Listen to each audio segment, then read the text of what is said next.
Okay, so I was tagged in this woman's post who was talking about this man right here, Greg Locke.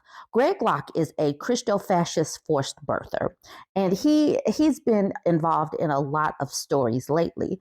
But his newest brouhaha is about tithes, and this content creator, and I'm going to share her page, is calling it Tithegate. But first, we need to talk about this part right here. Pastor who called Democrats demons claims he gave up his tax exempt status. This is important because she talks about it in her video. A right-wing Tennessee pastor who said Democrats could not be Christian due to the party's pro-abortion rights stance has claimed he has given up his tax exempt status. I'm highlighting that because she goes into detail in how she looked up his EIN number and everything in her post. Pastor Greg Locke of Mount Juliet's Global Vision Bible Church near Nashville previously told his congregation that he considered Democrats to be baby butchers. He said earlier this month, "You cannot be a Christian and vote Democrat in this nation. I don't care how mad that makes you. You can get as pissed off as you want to. You cannot be a Christian and vote Democrat in this nation. They are God-denying demons that butcher babies and hate this nation." Following his comments, the religious advocacy group Americans United for Separation of Church and State said the IRS needed to investigate Locke and determine whether he had made partisan political remarks. The AUSCS said Locke's comments violated the Johnson Amendment that prevents houses of worship from opposing political parties or endorsing candidates. A May 14th letter sent to the IRS by AUSCS attorney Ian Smith read, though Locke stated he was not a full-fledged Republican, he clearly told his congregants to vote against the Democrats from the pulpit of his church. This violates the law, and we ask for an investigation into Locke's conduct under this statute right here at the bottom. But in a live stream uploaded on Facebook on Sunday, Locke claimed he had renounced his tax-exempt status and said he still held the same views about Democrats. He added, "Guess what I did this week? I got an attorney and I dissolved our stinking 501c3 in this church because the government ain't going to tell me what I can and what I can't say. So, IRS, we don't need your stupid tax-exempt status. You can put it in a bag and burn it in your front yard for all we care. I renounce the 501c3 communism in this church." Locke has previously made headlines over his incendiary comments, including threatening to expose members of his church for being witches.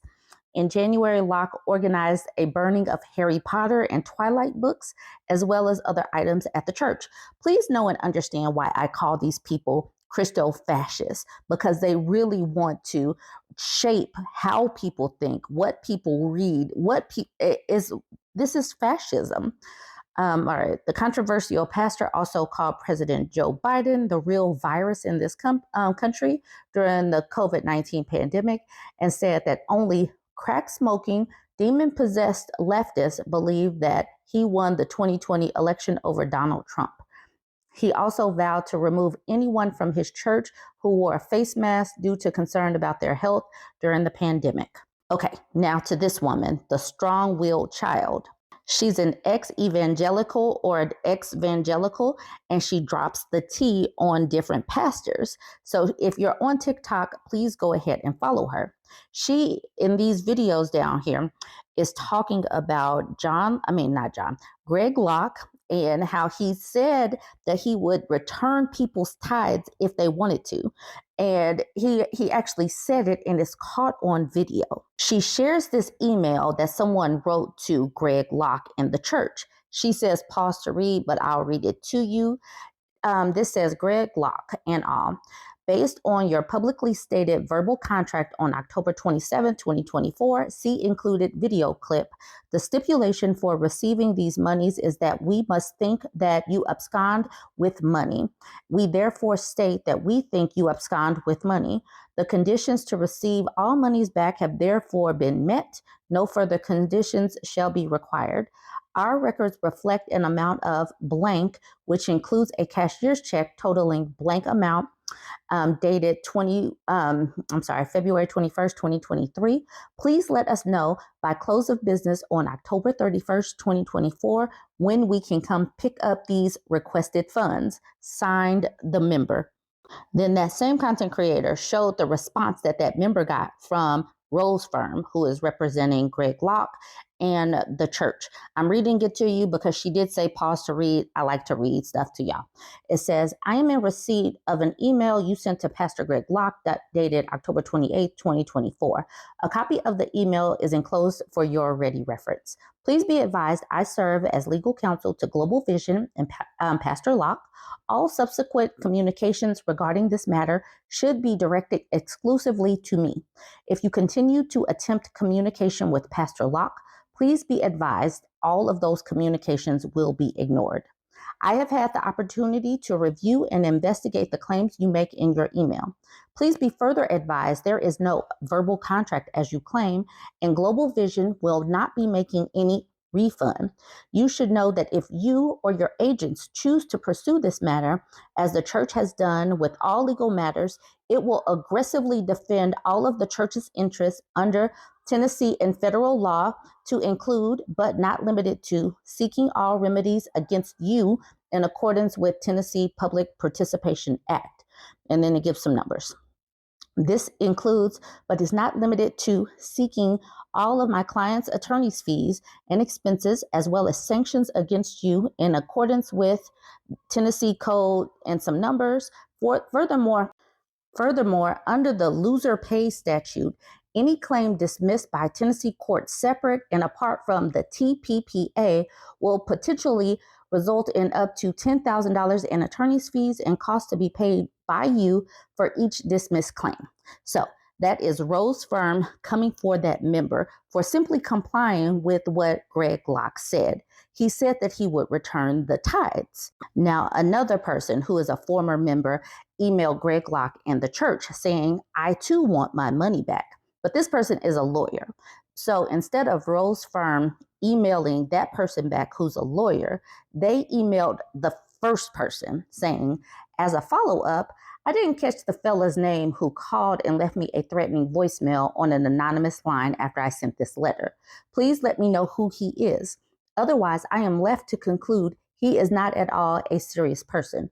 Also, the unidentified man failed to identify the 3 lawyers who are going to sue me. I likely know who they are since I know most lawyers around the state. Be sure to post this email together with the letter you have posted on Facebook for completeness. I look forward to hearing from you. So now they are going back and forth. This is going to get messy, but Greg Locke is on video saying he's going to return tithes. So I don't know how this law firm is going to come for the people that actually ask for their money back. If you are on TikTok, please go to this woman, the Strong-Willed Child, to watch her videos over there and support that creator. If you are on YouTube, I'm going to connect the videos now, part 1 and part 2, to get you caught up with all of this brouhaha surrounding Greg Locke and Tithegate. So join the conversation. Let me know what you think about all of this. It's definitely some juicy tea.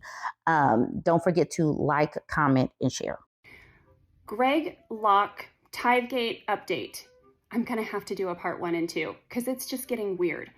First off, I'm going to try and keep you up to speed. Last Sunday, Greg Locke decided to stand on his stage and from the pulpit say that if you ever donated money to them, he's happy to give it back to you. You think we abscond with money? Then we can look up your giving record and I'll give it all back to you tomorrow, no matter how much you've ever given to this church. You can have it. And somebody decided to take him up on that. And then his lawyers came after that person and said, oh, no, wait, that didn't happen and don't bother us.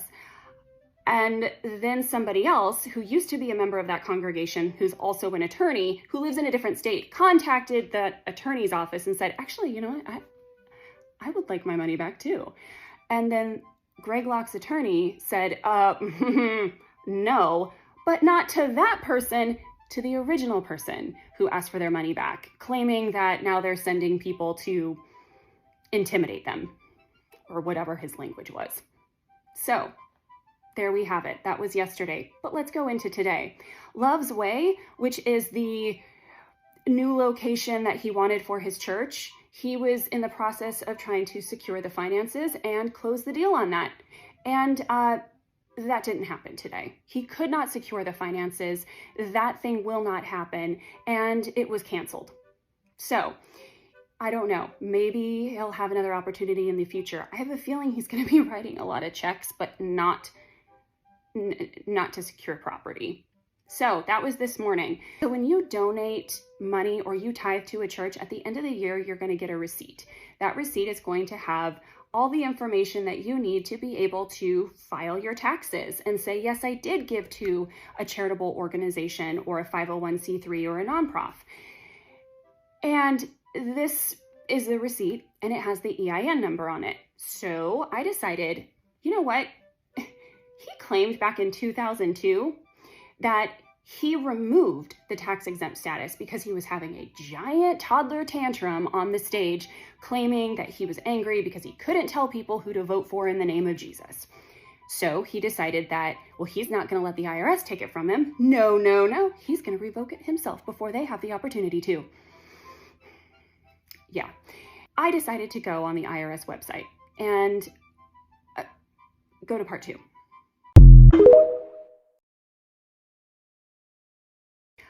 Greg Locke Tithegate update part 2. So I'm on the IRS website and I decide to search every single name that this church has been under. And I did research on the Tennessee Secretary of State website. So I had it written out how many names that he has had different businesses listed under, and nothing showed up. So I decided to take the EIN number and input that. Nothing showed up. And then I thought, well, maybe the website's down. Maybe there's something going on. Maybe there's a bug. So I inputted the organization that my old mega church was under, and that showed up. I find it very strange that he is giving out donation receipts with the EIN number when there's nothing that comes back with this EIN number. Additionally, one of the other organizations that he mentions in the Sunday sermon that he gave last Sunday is his adoption foundation. So Put out this week an entire list of all the families that we've given adoption money to that people say, I've stolen the money from. So I decided to do a little digging on that. There's nothing. It's not with the Secretary of State. It is not with the IRS. Nothing exists. In fact, there's not even a website. There is something on a different social media platform about it, but the website leads right back to his church, and his church has nothing on this adoption foundation. When I do look up anything on that social media site in regards to the adoption foundation, it takes me to a website that now no longer exists. And it's Global Vision Adoption Foundation, or GV Adoption Foundation. Why I can't find any information on that, please let me know. I am asking people to respond to this and sort of just kind of fill me in on this whole process and how it works. Because if people are donating to an adoption foundation, I would think that there would be the proper setup for that. So I've got a lot of questions about that. You know what, y'all? Here's the silver lining. He does have a corporation that he recently started. It is under his wife's name, but it is Global Vision Records, LLC. So one can only hope that we have not heard the last of Rev Rhymes. Rev Rhymes. There's an evil in these streets, but people, they keep walking.